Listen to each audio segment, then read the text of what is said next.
Vue de Rome avec Cyprien Viette. C'est sous des pluies diluviennes que l'année 2026 a commencé à Rome. L'important dispositif de sécurité mis en place autour du Vatican et de la Via della Conciliazione au petit matin du 6 janvier, date de l'Épiphanie, laissait entendre que la foule des grands jours était attendue pour cette célébration marquant la clôture du jubilé 2025. Mais en réalité, seuls quelques milliers de fidèles ont courageusement bravé le mauvais temps pour recevoir la bénédiction du pape pour l'Angélus, exceptionnellement mené depuis la loggia de la basilique Saint-Pierre. Avant la messe, Léon XIV avait donc solennellement fermé la porte sainte de la basilique lors d'une cérémonie organisée dans l'atrium en présence de nombreux cardinaux. Après 8 mois de pontificat, c'est un Léon XIV bien installé dans sa charge qui a accompli ce rite de clôture du jubilé en prenant le temps de s'agenouiller au seuil de la porte sainte quelques secondes avant de la clôturer.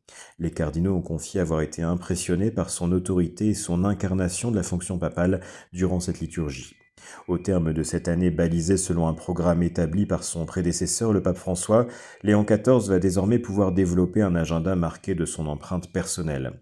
Son prochain voyage, très attendu mais reporté de quelques semaines, devrait le conduire en Afrique et notamment en Algérie, sur les pas de saint Augustin, son maître spirituel. En attendant, à Rome, ce début d'année sera notamment rythmé par la reprise des visites ad limina que tous les évêques du monde sont censés accomplir tous les 5 ans sur les tombes des apôtres Pierre et Paul.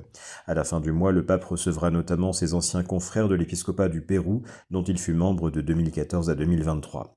Et en attendant, cette première semaine de 2026 est marquée par un consistoire extraordinaire pour lequel le pape a convoqué tous les cardinaux du monde.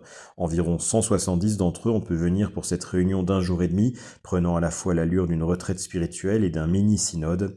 La synodalité et la mission sont justement les thèmes de cette réunion qui ne devrait pas déboucher sur des décisions spectaculaires, mais s'inscrire dans un nouveau style de pontificat plus collégial, dans lequel le pape prend le temps de discerner et d'écouter en invitant les cardinaux à faire de même. Vue de Rome.